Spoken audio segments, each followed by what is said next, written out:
Pas krijimit të tensioneve disa vjeçare me Shqipërinë, tashmë që shteti helen pritet të marrë presidencën e Bashkimit Evropian, kryeministri Edi Rama ka ndryshuar kurs, duke e cilësuar si aleat strategjik. Ndërsa ndodhet në Athinë për të marrë pjesë në forumin ekonomik të Delfit, Rama zhvilloi një takim me kryeministrin e Greqisë, Kyriakos Mitsotakis.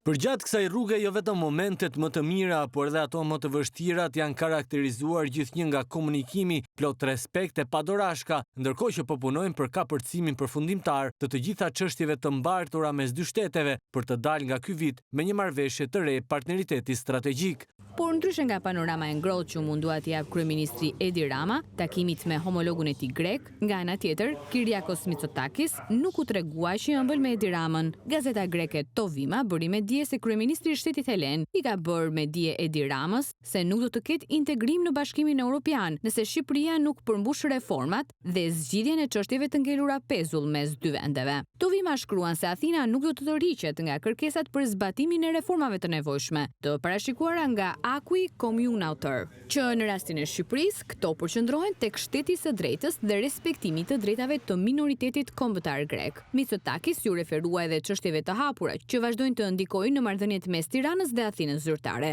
Media greke e përmbyll artikullin e saj duke kujtuar përplasjen e fortë mes Athinës dhe Tiranës për çështjen e Fredi Belerit, kryebashkiaku të zgjedhur të Tiranës, i dënuar dhe i burgosur në Shqipëri dhe sot eurodeputeti Demokracisë së Re, ndërsa thekson se në qendër të këtyre tensioneve ishin edhe të drejtat e pronësisë së anëtarëve të minoritetit në Himar dhe zona të tjera bregdetare në jug të Shqipërisë, të përfshira në planet zhvillimore të qeverisë Rama.